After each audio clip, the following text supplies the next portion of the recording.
I'm Nick Buckley Biggs. I head up sustainability for AgriWebb, and I'm thrilled to be moderating this conversation this afternoon. We're also very lucky to be co-hosting today's webinar with 3 distinguished agricultural land trusts from across the country. We have the Texas Agricultural Land Trust, the Colorado Cattlemen's Agricultural Land Trust, and the California Rangeland Trust. So just thrilled to be all here together, putting our heads together to have a conversation. We have a special guest, as you can see, from each of the partners. Before I introduce them all to you, I wanted to tee up the topic a bit and highlight some of the issues, the topics that we'll be digging into today, and it's really why we're gathered here. So as I mentioned, our focus here is on carbon-related opportunities available to ranchers, whether they're cow-calf operations or stocker operations, what the pros and cons of those different opportunities might be, and how can you, if you're a rancher, prepare for those different carbon opportunities, especially if you've identified the right opportunity for you and your family, you've decided you want to do it, what are your next steps? So those are all some of the questions that we'll be digging into today. And I'll say most importantly, in this session, we really wanted to highlight the perspective of producers and of land trusts. You often hear in other sessions or in conferences how companies are thinking about carbon, or how carbon project developers are thinking about it, or industry associations. They don't necessarily highlight the challenges that ranchers might have, or how the cattlemen might be thinking about this. So we really wanted to spend some time digging into it and really addressing that gap. So now I'll walk through a quick intro, just a few slides, take 5-10 minutes here. Please feel free to drop any questions into the Q&A that might come up along the way. And we've reserved a lot of time for Q&A. We won't be doing a lot of formal presenting today. So hopefully this can be interactive and lots of engagement from those who are joining us.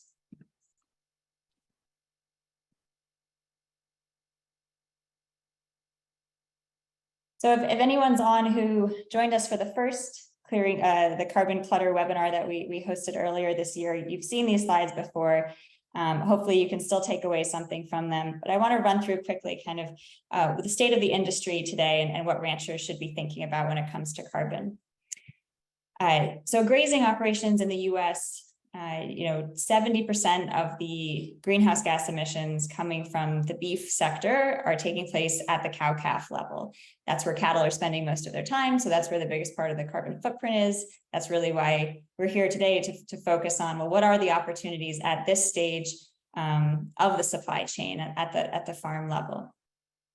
And you can think of climate opportunities on grazing lands in 2 buckets. One is reducing emissions. I have reduced methane here. Nitrous oxide is also another greenhouse gas coming off of farms. But really, when we're talking about cattle, we're looking at methane as the biggest part of that footprint. What can you do about it? Depends on your type of operation, but there's some sort of standard things that reduce the inefficiency of a grazing operation that can mean that you are increasing daily live weight gain, increasing productivity and efficiency. And at the end of the day, that means that you're producing less methane per kilogram of beef produced. And so that's a net positive from a climate perspective. You can see here some strategies that different operations use to improve that type of productivity, whether it's through genetics and breeding or feed additives, or even animal health improvements. On the other side, we have a number of different interventions. You may have heard about high intensity rotational grazing that gets a lot of press. These are interventions that are also called nature-based solutions. They help to draw down carbon from the atmosphere, sequester it in the soil, protect and build existing soil carbon stocks on grazing lands.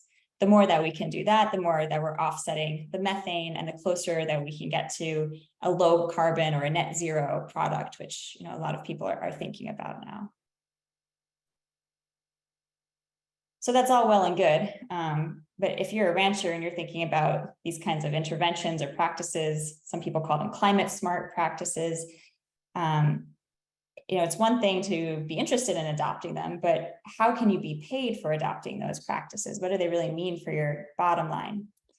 And generally speaking, there's a few different approaches to thinking about revenue from carbon. You most often hear about carbon offsets, but I wanted to take a step back and kind of put them in context.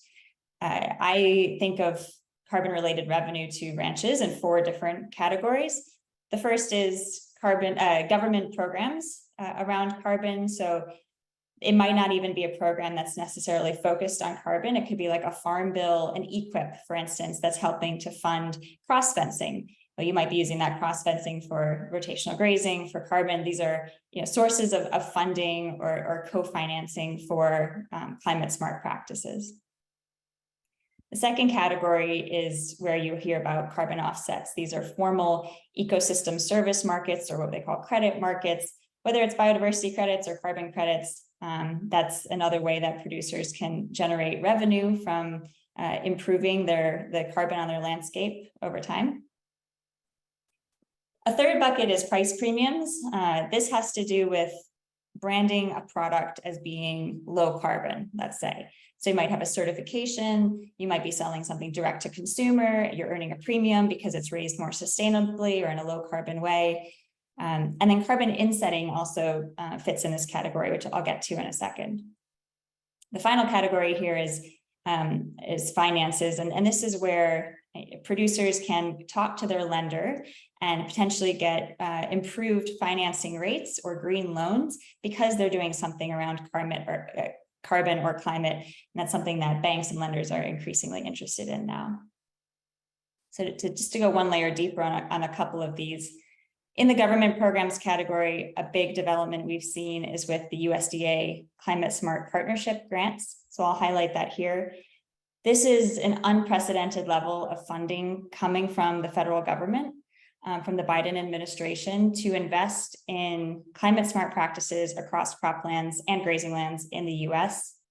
The idea is that through these grant projects, organizations and companies will work hand in hand with producers to adopt climate smart practices, track the practices, and also do things like soil samples to understand their impact on the landscape, and then attach that benefit, that carbon benefit that's been achieved on that acre or associated with that animal, attach it to the end commodity so that when the commodity is sold in the market, it can have a premium and be marketed as being a low carbon product. There's about 70 projects in the first round of these grants. Not all of them are specific to livestock. About 13 of them are on livestock by my count, based on what's available online. AgriWebb, our group, we are on 2 of these 13 livestock grants led by the American Farmland Trust and the Farm Journal. And I'm sure folks have heard of some of the other grants that are kicking off this summer. Just to highlight here, there's a variety of practices that are relevant to grazing operations being covered by these grant projects, and they include things like grazing cover crops and rotational grazing. The second category I wanted to highlight is carbon insetting, maybe something people are less familiar with than carbon offsetting. What carbon insetting is it's companies investing in their own source farms to reduce their carbon footprints. So that means that if you are a beef buyer, if you're a retailer, if you're a grocery chain and you're selling produce or meat, in order to reduce your carbon footprint as a company, you need to address emissions all the way down to the farm level, to those source farms that you're buying from.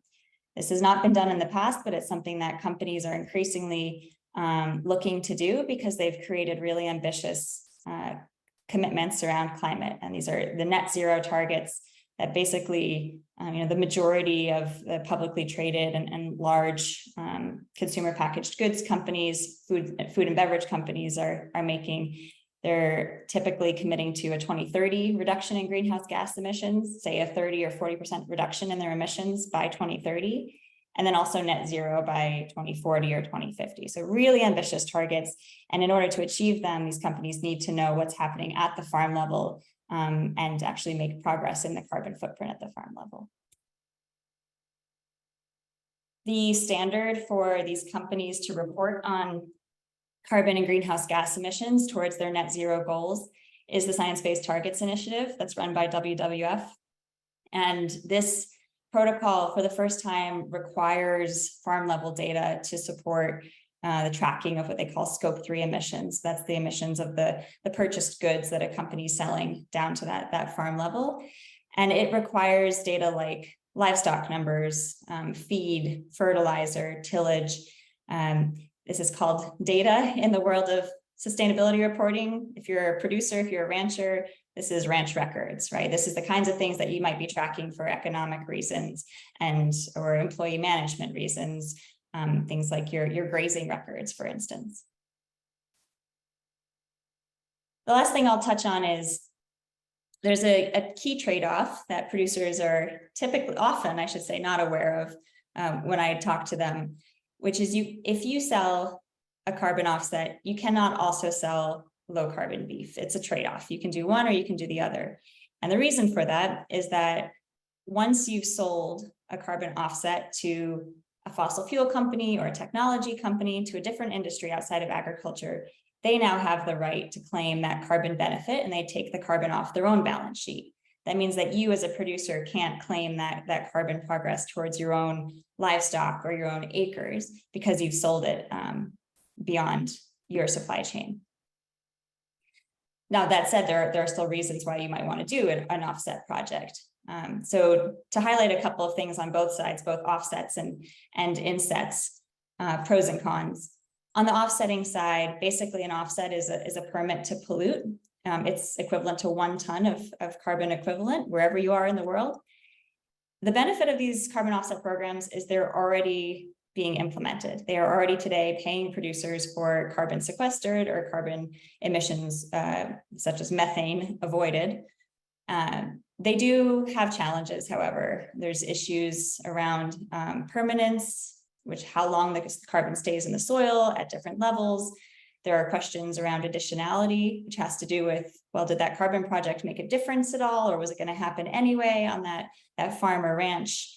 So those are, really have to do with the rigor of the carbon market itself and what's going to hold up in the future. On the other hand, you have insetting or kind of low carbon branded beef products. This is, again, companies investing in their own supply chains. The benefit of this is that it improves the carbon footprint of the agriculture industry, of, let's say, the beef supply chain, if you're keeping that carbon claim within the beef supply chain. And in that way, it can build trust amongst the public that's increasingly concerned about the climate footprint of the food they're consuming. The downside, I'd say, of insetting is that it's still to be seen how much companies are willing to pay producers to do insetting projects compared to offset prices on the market. And I think we'll see that play out in the next year or so as these budgets are being deployed and renewed. But that's still a question mark for me and for other producers that are engaging with companies. So I'll stop there. Hopefully that provides a bit of an overview for everyone and a teeing off point for questions. Again, feel free to put them in the Q&A as we go. So I'm going to start with a quick introduction. If I can get my notes back.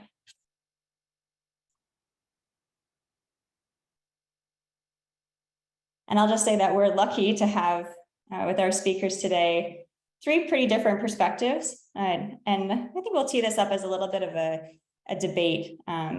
We have somebody who's a bit of a skeptic or a pessimist on carbon markets. We have a middle of the road perspective, but with lots of questions and things that we need to investigate, and then an optimist. So we'll dig into all of those. I'm going to start with introducing Chad Ellis. Chad was actually with us for the first carbon webinar that we hosted on this topic. So thank you for coming back for a second round for us to dig deeper. Chad has a family cow-calf operation in Texas. He's the CEO of the Texas Agricultural Land Trust. He's also just stepped into the role of chair for the U.S. Roundtable for Sustainable Beef. Not a small task. Chad has served as chairman for the Ecosystem Services Market Consortium, and he's the founding chair of Trust in Foods, Trust in Beef program. And he previously worked for the Noble Research Institute and with NRCS. You may also know Chad, I should say, from his podcast, Beyond the Fence Line, which I listen to, which explores different issues and new research related to working lands conservation. Our second guest is Maggie Hanna. Thank you for joining us, Maggie. She's the Director of External Relations with the Colorado Cattlemen's Agricultural Land Trust. Maggie manages her family's cow-calf operation south of Colorado Springs. And through her role at CCALT has facilitated conservation easements, supports annual monitoring, and manages the Leopold Conservation Award. Maggie previously worked for the El Pomar Foundation and was also recognized in 2021 as a who's who in agriculture by the Denver Business Journal. So we're thrilled to have you, Maggie. And then our third guest is Michael Delbar. Many of people here might know already. Michael's the CEO of the California Rangeland Trust. Michael comes from a multi-generational California ranching family that raises beef, cattle, timber, and hay. He previously worked as the first district supervisor for the Mendocino County Board of Supervisors, second VP of the California State Association of Counties. He also, I should say, has his own podcast called Tuned Into the Land with the California Rangeland Trust. And they dig into some of the different issues and opportunities related to conserving California's working lands, from wildfires to sustainability I tuned into the cowboy poetry episode. So check that out if you're a fan of podcasts. But a warm welcome to Chad, Maggie, and Michael. And I want to jump right in. So Maggie, I want to start by asking you to share your perspective as a producer first. I know you wear multiple hats here, as everybody does, but what are you seeing in the carbon project space? And really as a rancher, what are the unknowns today around carbon that you and your neighbors would want answered? Thanks, Nick. I am going to answer that both through my role as a member of my local producers groups. I serve as the president of our local Cattlemen's affiliate and have the opportunity to manage my family operation, and then conversations that we have in the field through work with the Colorado Cattlemen's Agricultural Land Trust. And I think some of the biggest questions that I think about, so just some added context. Hanna Ranch is partially conserved by a perpetual conservation easement, and we have operated through a relatively intense grazing rotation for the last 30 years. So from where I'm starting, how can an operation like mine engage in carbon, first and foremost? Second, what the long-term implications of some of these contractual obligations actually are. So depending on the type of credit or offset that a landowner is engaging with, the implications to the ability to operate and manage in the future. I think one of the big scary unknowns for landowners is this range of variability in the protocols and management or monitoring requirements that I'm not sure we as an industry have a grasp on. I'm not totally sure. As carbon comes down the pipeline to landowners, we're all hearing different variations of protocol and monitoring practices. So how we should be prepared to navigate that as landowners and as a land trust community. And then I think the other piece, and many operators may have this data, but I think as we look at protocols related to a change in management practice, without prior data, what is the assurance of a landowner to really understand what the change in carbon profile will look like over the term of a contract? And this is, I think all the time about if I change my grazing rotation or I go through one of the management practice changes that you outlined in your slides up front, and then I run into 5 years of drought or flood or fire or these other sort of circumstances that landowners can't always avoid, how does that impact my actual deliverable on the terms of the contract? And then from a land trust community, we have spent the last 3 decades getting really good at stewarding properties and building relationships with landowners. And we know how to steward the terms of a conservation easement. And one of the unknowns for us as we interact with landowners is we don't have yet firm grasp on what that long-term stewardship of a carbon offset will look like for a landowner, and how we support the transition of landowners as we look at generational transitions down the road. Over the course of an avoided grassland conversion credit, we may be looking at 3 generational transitions of a piece of property. And so how do we make sure that we are stewarding that commitment in the way that we know how to steward the conservation easement commitment? So that's a lot of questions. Thank you. I will let you sort those out as you want. That's fantastic. It's a lot of them. We will, I think, run through them in different kind of topics throughout the conversation, but a very good place to start on some of the real issues that people are thinking about.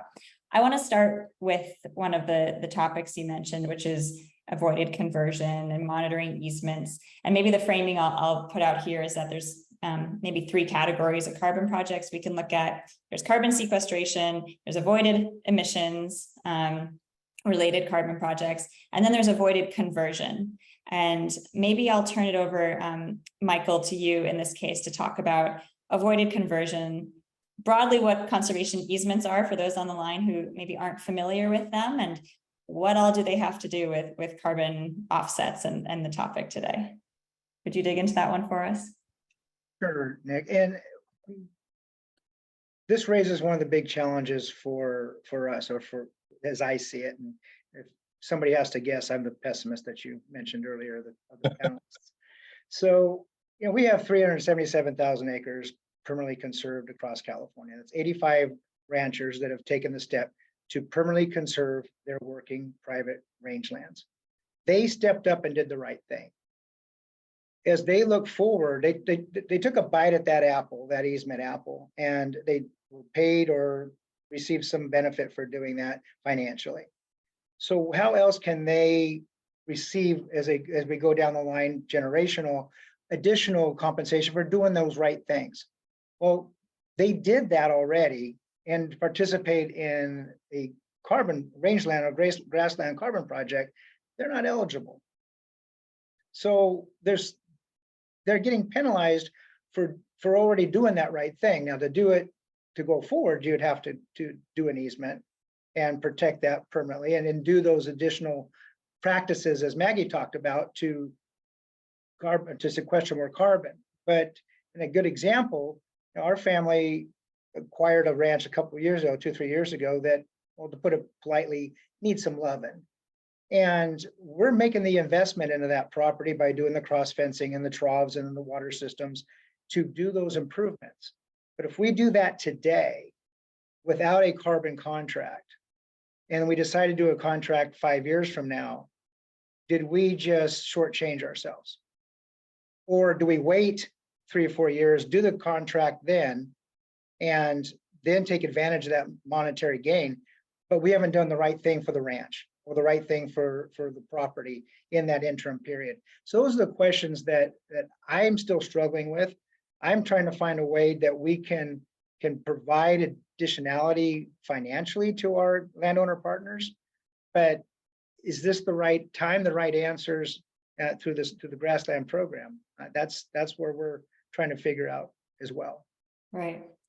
Chad, I want to ask you to jump in here, because I know you have a nuance here on, can people participate in carbon projects if they already have an easement? You want to jump in? Yeah, no. So,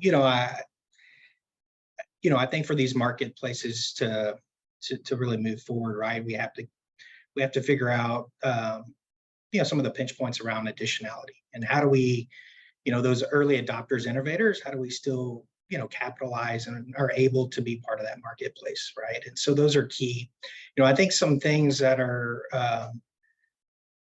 good is that there's, organizations and corporations that are, looking at some of these issues. One of them that we're working with is AgriCapture. And so they, provide avoided conversion of grasslands and utilize that protocol.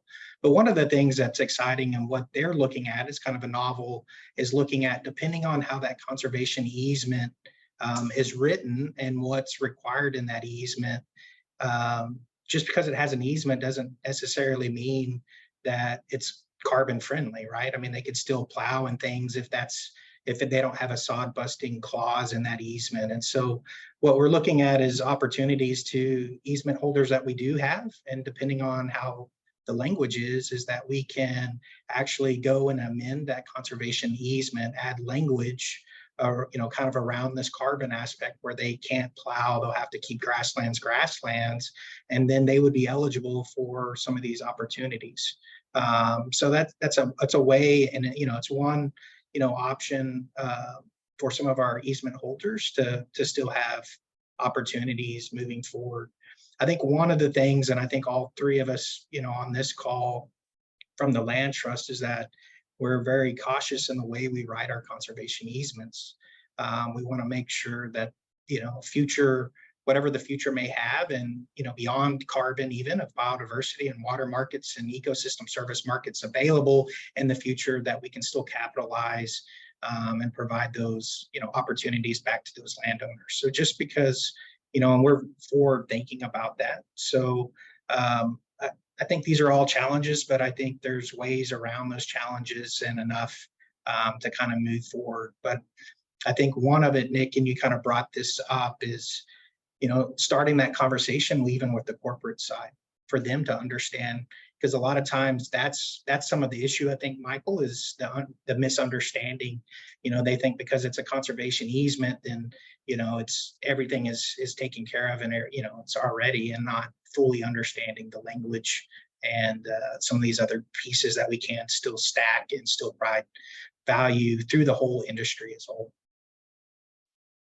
I'll just add to that even if you have a conservation easement in place and you're not changing or able to change the language at all, there's still an opportunity to reduce methane emissions from that same acre associated with the animals coming off of it. So if you can produce a lower carbon beef product on that operation that has an easement, you can still monetize that through insetting or an offsetting program. Now, the caveat is that in the US, we don't have a reduced emissions offsetting program yet. In Australia, our customers do, right? They go through the official government-run regulated reduced methane program. They can sell carbon offsets for that. Maybe what we're heading there in the US as well. We'll see. And some of the newest protocols are accounting for both soil carbon and methane and nitrous oxide. So you're looking at the full suite of greenhouse gases. So we could see that kind of opportunity open up for people who do have conservation easements in place and isn't really focused on their soil carbon at all, but on the other aspects of their productivity. Maggie, I want to turn it over to you for us to learn a bit more about what CCALT is doing around carbon and easements, and how your organization is thinking about entering this space. Absolutely. So I know you asked Michael this and he alluded to it. One of the unique components of the avoided grassland conversion protocol is that a conservation easement is a required component of those credits. And so for us, and I think we play a unique role in that we are a member of the partnership of Rangeland Trust, which represents much of the work that happens in the Western United States related to conserving working lands. And so we are looking at this a little bit more broadly. Colorado is unique in the landscape of working lands conservation because we do have a state tax credit that incentivizes a lot of active conservation work here in the state. But for states and places where traditional financing and valuation models are not working for landowners, the carbon space is a really exciting space for us to spur conservation of working lands and invest in conservation of working lands in a way that we're doing this work together. At this point, as I mentioned earlier, CCALT is largely focused on the avoided grassland conversion protocol, just because that is the space that we function most effectively in. We have, on a handful of occasions, been brought to the table with landowners who already have conservation easements, who maybe have been engaged by a for-profit company that's interested in a relationship or a contract related to carbon. And the role that we play there, and I'm sure that Texas and California can echo this, but the Land Trust tries really hard not to offer legal or accounting advice to landowners. We want them to have legal counsel on their own, but we are seeing a lot of these contracts. And so the benefit of having land trust at the table is at least we can flag problematic language for landowners where they might end up on the hook if carbon is not changed in a specific manner. And then the other piece in terms of the avoided grassland conversion credits, the other role that Cattlemen's plays pretty actively is vetting developers and buyers of the credits. This is a place where our carbon work has, on occasion, has sort of fits and starts. We run into maybe buyers who would like to be developers, but the developer component of the credit is a long-term relationship, and not every buyer needs to be a developer. And so we have tried to be the gatekeeper for landowners to make sure that we are entering into relationships with trusted partners who will be functional through the duration of the contract. And then the other place we get kind of removed from carbon specific work. We are really working on a model for payment for ecosystem services, of which we see carbon as a component of, but figuring out how we can support and invest and pay landowners for the broad ecosystem services that are happening on these landscapes. So we do have a pilot project identified in Northwest Colorado to start to look at what on the ground restoration actually can move the needle in terms of biodiversity, habitat, carbon, all of the sort of broader services that we actually want to be playing in the market of. And then the other piece, and you mentioned it in your early slides, the climate smart commodities funding opportunities. The Colorado Department of Agriculture was a recipient of the Climate Smart Commodities Grant, and this year, the Colorado Cattlemen's Agricultural Land Trust became an eligible entity to support and deliver the STAR Plus program. So for landowners who are interested in some of these management adjustments or changes, Cattlemen's can be a partner at the table there as well to support delivery of those changes and monitor those changes. Since we already have the requirement of being in the field to steward this work, we can kind of double up and make sure that we're all on the same page. Maggie, is there a net, sorry to interrupt you, is there a network of all the different land trusts that are helping the USDA Climate Smart Commodities grants on implementation? Is there some like cross-pollination of, I imagine you're learning a lot and kind of developing from scratch some new ways of doing things? I don't think there is. And I think one of the tricky components, even for like Colorado's relationship right now, the Colorado Department of Agriculture is the grant recipient. And so we are really just a field support for them. And so I am pretty well removed from the actual tangible lessons of how the inner workings of the funding are happening. So I don't know that there is, but we would, if you know of any others, we'd be happy to share what we've learned. I've got another question for you while you're talking, Maggie. Pelayo from Audubon is here with us, and he asked, who would be the buyers of the ecosystem services in your pilot program? Can you talk about that, who the buyers would be? I think the intention is similar to carbon, are these corporate responsibility engagement opportunities. I am not the staff person who has led that effort, but I would be more than happy to share. I have a colleague, Brendan Bopel, who's our director of additive conservation. One of the pieces that we see carbon fitting into is this sort of additive work around what past the conservation easement, these landowners are doing an immense amount of work to improve these landscapes, and how can we continue to support them? And so Brendan Bopel came on as our director of additive conservation. I am happy to drop his contact information in the chat, and he is happy to receive any questions about the model, the payment, our buyers, and how that system is actually designed to work. I did ask him for prep, but I only got 30,000 foot level. So that's awesome if you can. We also have a question from Wayne Walker about contact information for AgriCapture. So if our guests could jump in and toss that contact, and that would be great.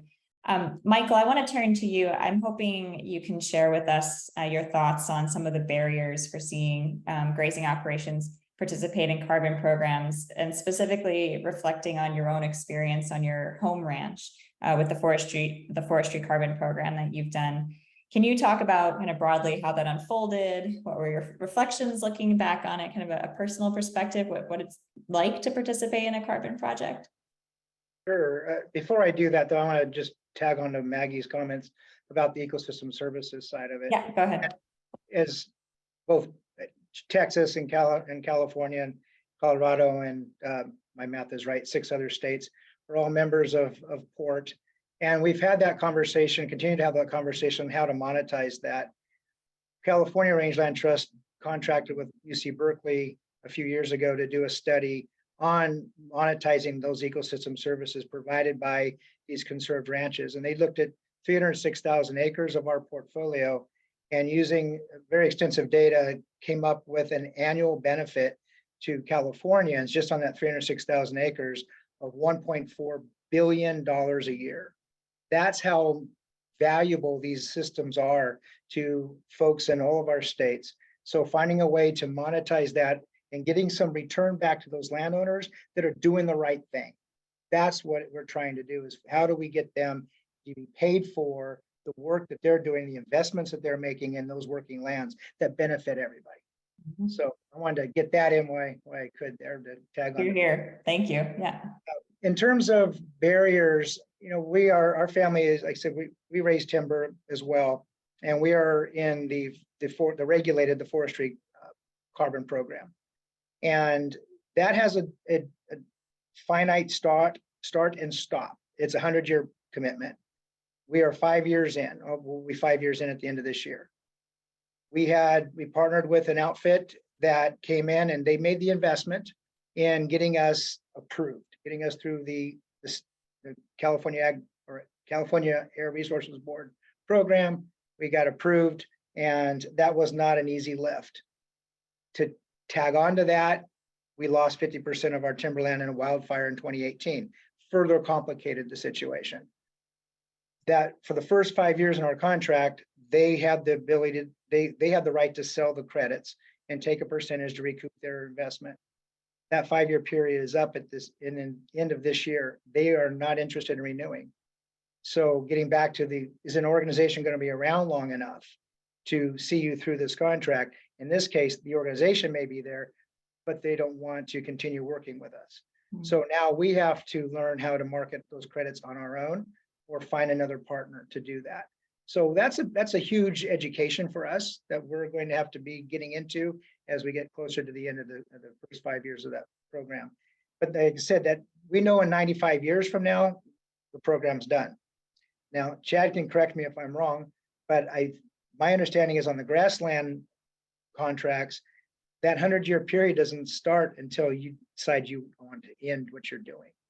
So if we do a program for 20 or 30 years and then decide, okay, we want to end, then that 100-year clock starts. At least that's the way it was explained to me. And if that is accurate, that's an unknown that a lot of landowners are going, I don't mind knowing when that end date is, but if it's unknown, that's a big question. I don't know, Chad, and I think this comes to the, I think some of the questions Maggie brought up and Nick has brought up too, is not all carbon markets are the same, right? There's, and, how they're developed and their protocols and things are, all a little different. And so I would say some of the ones that we've looked at, especially the voided conversion, your clock starts the day you kind of sign and get that conservation easement, because it is tied to that conservation easement from that day. It's not like after the last payment. Where we see a lot of that, Michael, or what I've seen a lot is on more, I'm going to call more of these short-term kind of carbon sequestration, kind of contracts and programs where it may be a 5 or a 10-year program, but then you have an additional, 10 years after that last payment. So, and that's the thing, right? And that's the thing that I want to stress. And I think Maggie kind of really brought up a lot too, right? Is, you really need to exercise caution and really ask the questions. And those questions will help inform some of those decisions. Because I think, this is, new ground, and there's so many different things. You don't know what you don't know. And I think that's the key takeaway. That's one of the areas, Michael, that Talt engaged, and we put together a Carbon 101 kind of key questions to ask, around certain areas, just because those key questions, because you don't know really what to ask. And then when you start asking those, more unravels, and it starts that thinking process. Just as a conservation easement, you don't know, when you first start engaging, trying to understand that. And that's where I think it fits well for the land trust, for us to be sort of that trusted hub of information for our landowners, where we can help them to kind of think through the process, either being an easement or these marketplaces. Because it's, just like an easement, it's not the right thing for every family in every situation. And so it's just, I think that's a key piece to it. Yeah. I want to open it up in a moment for any other questions people have. Definitely feel free to keep throwing questions into the chat. But Chad, I had I want to turn from offsetting more to insetting and ask for your thoughts. I know you've been very involved with the Ecosystem Services Market Consortium, or ESMC. And then also, you're now chair of the US Roundtable for Sustainable Beef, which has a climate neutrality goal for 2040. Given that position, what's your perspective on offsets versus insets, and which way producers in the industry should be going if they're cow-calf and stocker operations? Yeah, that's a tough question, Nicole. I kind of started off with this way, right? And it's something I said, and I think I said it last, our first webinar that we had, right? It really starts off with this. So with conservation without compensation is only a conversation, right? And I think more importantly, there's maybe another kind of aspect of it, is really conservation without compensation is really exploitation. And that has been that way for us as ranchers, right? When you start thinking about all these goods and services that we provide for generations and on a daily basis that we haven't got paid for. And some of it's kind of, I think, expected or not understood. And so those kind of come to it. I think the key about it all is that these are voluntary, right? And from a land or a producer's perspective, they have to do what's right for them and the family. Right. And so I think that comes down to the first. If we want to look at the big picture, and you stated it very well through your slides, right, is if we want to look at it from an industry as a whole, when we start getting the offsets and others buying some of those offsets that may not be within our ag industry or our beef industry, depending on, what our ag product is, we can't capture some of those claims, right, and some of that as a whole. And so I think those are things that it definitely needs to be something that's thought through. But as you said, right, our insetting, what is the true value and what is the marketplace? What are we going to be able to get compensated for? And we're still trying to figure that out. So it's hard to turn down some dollars that may fit, that may be an offset today. That may be the right choice for you today. So, I think at the end, I think it's up to the individual and what fits them the best. But it's very complicated, and issues in the future on some of those offsets back to credits back to the industry or even your operation as well. Thank you. That actually is covered two questions that we had in the chat, I think, pretty well. One of them, George Dodd had asked, can you clarify about not being able to sell low carbon beef?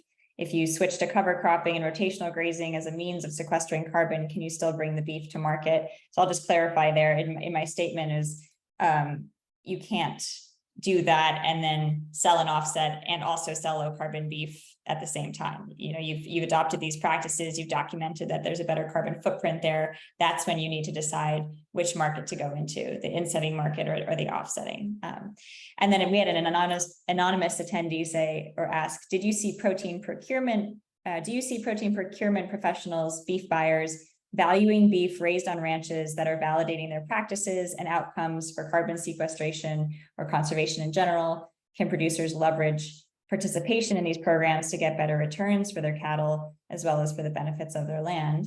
And then Chad, you were just, speaking to that really is, it remains to be seen how much some of these companies like Walmart and McDonald's and Cargill, all of McDonald's suppliers, the packer processors, how much they're going to be paying ranchers specifically for, those claimable carbon reductions. I will say we're having, conversations with these companies, and they're themselves looking at what price they would need to pay producers to incentivize them to do their program versus an offsetting program. Because really, there's a bit of competition now between the offset project developers and companies that need those carbon claims to stay in their own supply chain so that they can claim them. I think price point wise, we're seeing, even numbers around $60 a ton, higher amounts than you've seen in the voluntary carbon market for grazing land soil carbon. Whether that plays out, I think we'll see this year and next year. Please keep throwing in questions. We do have a few minutes left. One thing that I did want to, kind of piggyback a little bit of what Maggie said. In a situation for Texas, right? We don't have some of the triggers or incentives that Maggie has. It's kind of the tax incentives and things. And so for Texas, that's one of our biggest pinch points. If you're looking at a conservation easement, right, is that, it's a real estate transaction. They are expensive. It costs money. And so these avoided conversions are really key for us, I think, to help a lot of families to help offset those costs, make a little extra money, help invest back into conservation, and that. So these markets are, extremely important for us as another mechanism.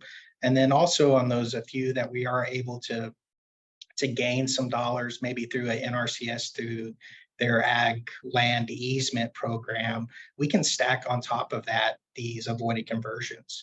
So that's another thing to keep in mind, that it's that additive piece that Maggie's talking about. How can we keep adding and stacking these opportunities around, maybe a purchased easement or a partial easement, and then avoided conversion, and then start thinking in other places in the future of some water markets, biodiversity markets, et cetera. So I think we have to keep in mind of that and keep moving forward. Mm-hmm. Here. I want to turn the conversation over to something that ranchers often bring up around data privacy, data concerns. AgriWebb does an annual survey of grazing operations around the world, to really hear the concerns of people in Australia, New Zealand, but also Scotland and Montana. Everywhere we have customers, we ask them questions about what they're seeing from a policy perspective, revenue, what concerns they have. And now we are asking them also about carbon and sustainability. So we just completed in the last few months, released this year's report. And we found that the majority of producers that answered the survey had enough concerns about the carbon markets and where they're developing to keep them from wanting to jump in. They're basically playing the carbon waiting game, as it's called, to see how things shake out. And I know one of the big concerns, Farm Journal identified this in their survey, is data privacy. So I want to ask all three of you, what kinds of records and information are you seeing that producers need to provide, whether it's for an easement or for other carbon groups? And what do you think is the best way for them to think about managing their data, their records in a way that really, serves their needs? I'll let one of my colleagues start first. You're up, Maggie. Wonderful. I'm happy to take it. So I will just note the two carbon projects that we have done are both avoided grassland conversion protocol. So they fit into the same bucket, but they are not representative of the entire market. The Colorado Cattlemen's Agricultural Land Trust, and I would venture to say that our port members likely reflect this. Landowner privacy is a huge commitment of the Land Trust and of the Cattlemen's Association. So we are very careful with data. We are very careful with maps that we release to the public. We don't want any conservation easement to ever be misconstrued as an open space public access when the game that we are working in is private lands conservation. In terms of data that we collect in addition for the carbon component, in addition to the conservation easement, it's largely based on soil data. And so that at the outset, our information is soil. And then for the longevity of the relationship, the stewardship is really pretty similar to the stewardship that we're already doing for the conservation easement. So there is additional data related to any disturbance that has happened on the ranch. And we have maybe the 1% example. Our first carbon project in southeastern Colorado, which we completed in 2017, did have a pretty catastrophic grassland fire last spring.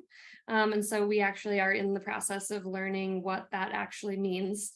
Luckily for grasslands, the disturbance is largely based in fire lines that were created, but we're in that process of data collection now.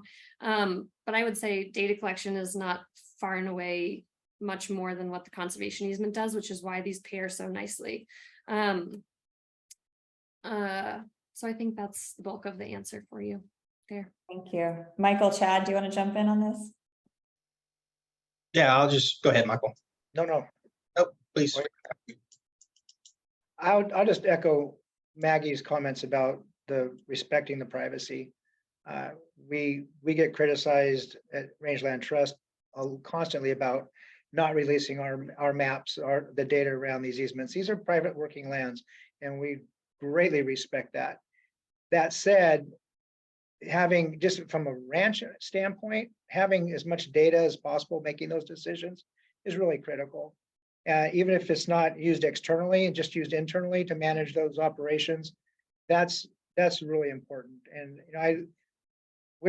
our family operation is progressing, and we're not, I don't think, unlike others, that it's hard to move away from the notebook that you carry in your pocket, or you lose in the console of your truck and it falls out, and you wonder where the records for those 50 head of cows went that you moved the other day, or you're in a group text. But if we had some sort of a system, which is, I know this is what AgriWebb does, that's important, and it's becoming more and more important, and just in not only operations internally but externally too. When we ask our ranchers for their data on what are they operating on, what's the AUMs, and what's their ranching operation look like when we are seeking grant funding to make those conservation easements happen. That information is really important. So it all kind of ties together. I'm glad you pointed it out, Michael, that like people often, when you say data, their eyes kind of glaze over. But when we're saying data, we mean that notebook, right? We mean your grazing records, your stocking rates, on and off dates, that kind of thing, which, actually, when you're in the field writing them down, that's really high quality data because it's real time. But if it's not shareable and if it's not digitized, you can't make charts off of it. You can't share it with a lender or an advisor, or that's really interesting. I didn't know about AUMs being used for conservation easement reporting as well. And how we're thinking about it at AgriWebb is, our customers own their data. It's their data. They're putting it into the system, and it's valuable data. So they need to own it. It's theirs. The other piece of it is they should be able to share it easily. In 2023, that looks like an API that a company can connect to if it's your carbon project developer or if it's your financial lender, and you give permission to share those specific data points. You should be able to send it through the API to that entity without having to download spreadsheets or bring your binders, your notebooks over to their office and not know what happens with those data points. I think that's kind of what we're looking at in the new world of ag tech, and hopefully it can significantly reduce the time burden on people. So you're not spending evenings like sorting through your notebooks for the quarterly reporting you have to do or the annual reporting. Yeah, I mean, kind of a little bit, add a little bit to Nick and some of my thoughts, and I'll try not to get too far into my soapbox here. But the data is important, right? It's just it's important just on your daily operation, right? Of where you're heading, those type of things and those economic returns. But the key piece is, which I appreciate about AgriWebb, is the data is ours, right? And we should keep that. And I just caution everybody, depending on where they go, what programs, anything to make sure that you keep ownership. I do feel, especially in the grazing space, that there's value in that data, and especially if you have multiple years of that data. I think when we look at cropping systems and things like that, data has existed and it's been there. It's pretty in tune. But when we start thinking about grazing operations, it's just not there. We haven't collected it in the way you articulated. And so I think there's value as new technology and new things start happening, new models, that data is valuable, and it should be as stackable, and you should be able to negotiate just like anything else. It's an asset for you and get paid for that data also. Thank you. I did see another question come in, and before we're out of time, maybe I'll ask Maggie this one. It's also from Pelaya of Montalban. What are the challenges that ranchers see in avoided conversion protocols? Well, and anyone can jump in here, maybe after Maggie, if you have any thoughts. I mean, to the point that there is an opportunity for these carbon relationships to spur long-term conservation. Once a landowner and a family have said perpetual conservation easement is right for me and for my family and my children, then I think that the big holdup is uncertainty over what 50 years looks like. But once you've committed to a perpetual conservation easement, that is actually a concept that you hold in your head. So I do think that coming to the table with a conservation easement in mind makes the avoided grassland conversion protocol pretty easy to accept. I do think I think Michael maybe mentioned it about challenges with his contract, but how we market the credits over the life of the contract has been a conversation on occasion.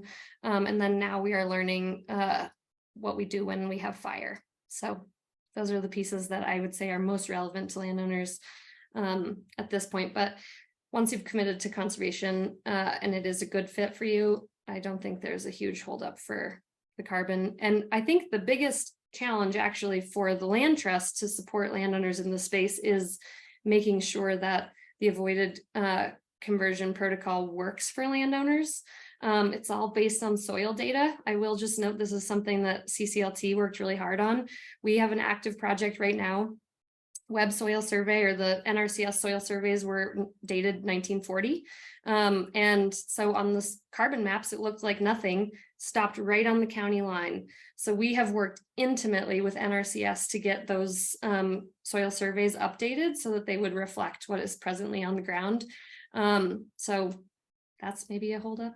I don't know, Chad or Michael. Yeah, no, I think, that's exactly what I was going to say. I think, when we think about maybe 15, 20 years ago, we think of the avoided conversion. I think what happened is there wasn't other opportunities for carbon markets. So I think some folks kind of engaged into that marketplace. And then there was this kind of barrier that they had to have a conservation easement, right? And that kind of stopped the conversation because it wasn't the right tool. I think how Maggie mentioned is the same way for us at TALT, is we're working with a lot of landowners that have already made that, already passed that. So they're looking at, they want to do a conservation easement and then stacking this avoided conversion. So they combined and marry together very well and meld together very well. I would say some of the pinch points on the avoided conversion is when we look at it across the state, it's not eligible in every county or every place, right? And it's just how that protocol is developed. And so I think there's areas that we need, just like every protocol, we should always be trying to revise and make them better. One of the issues, it's really looking around farming and plowing. I kind of would push back if we have areas that are highly developed. And so I would say that, actually concrete is probably worse on carbon than farming, from that perspective. And so how can we work with those registries and develop and enhance those protocols moving forward, I think are key. Unfortunately, we've come up on time. We've covered so many good topics here, but before we wrap up, I want to ask each of you to share For producers who want to do something around carbon, who are interested, what resources would you, if there was a resource you could highlight that you would recommend for them to, read tomorrow or to dig in further? Let's just go around the room here. Maggie, what would you suggest to somebody who wants to get more involved? I would suggest that landowners get in touch with their land trust, producer affiliated land trust. We have already made the commitment to be long-term partners to landowners, and it is in our vested interest to learn about these markets and be relevant in this space. And so start the conversation with TALT or CRT or CCLT or Montana or South Dakota. That's where I would start. Great. Chad? I would say, I think what Maggie said, I think one of the documents we put together a little over a year ago, which was the Soil Carbon 101, determining if soil carbon markets are right for you. It's a really good document to start, simple, of just thinking those key questions. And then I would add also the King Ranch Institute put together a really good packet as well around the soil carbon markets as well. Agreed. And Michael, what would you recommend? Nothing unique to my colleagues, frankly. The information from TALT has been great. When our landowner partners call, I refer them to those resources that Chad has. But echoing Maggie's comments, we are equipped to help answer questions and guide our landowner partners in the right direction. So those that are interested in looking at these types of programs, contact your producer affiliated land trust. There's 9 states that are in the port realm that are just like us 3. So give those a call, check out those and see what they can do. Fantastic. And I'll just add that from our side, I wrote a 4-piece LinkedIn series a couple months back. I think it's now on our website. It goes into the ins and outs of carbon. It's really geared towards producers thinking about this. My PhD was focused on these questions on grazing and carbon, so I put a lot of that research in, but tried to make it accessible. Hopefully they're helpful. Also, if anyone's interested in using digital records, we are offering anyone who registered for this webinar 25% off of AgriWebb. I think you'll receive an email with that code that you can use if you want to try leveraging records. We are partnered with a number of carbon groups now, so that if you're part of a carbon project, you can easily share your records and leverage your AgriWebb account for that. So feel free to reach out to us with any questions on that.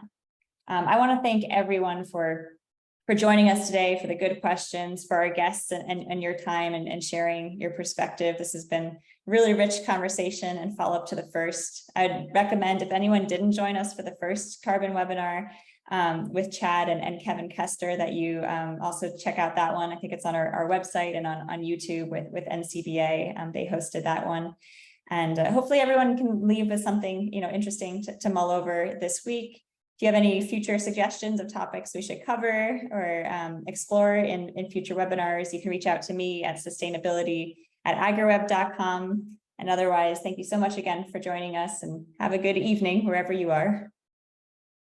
Thanks, everyone. Thanks, Nick.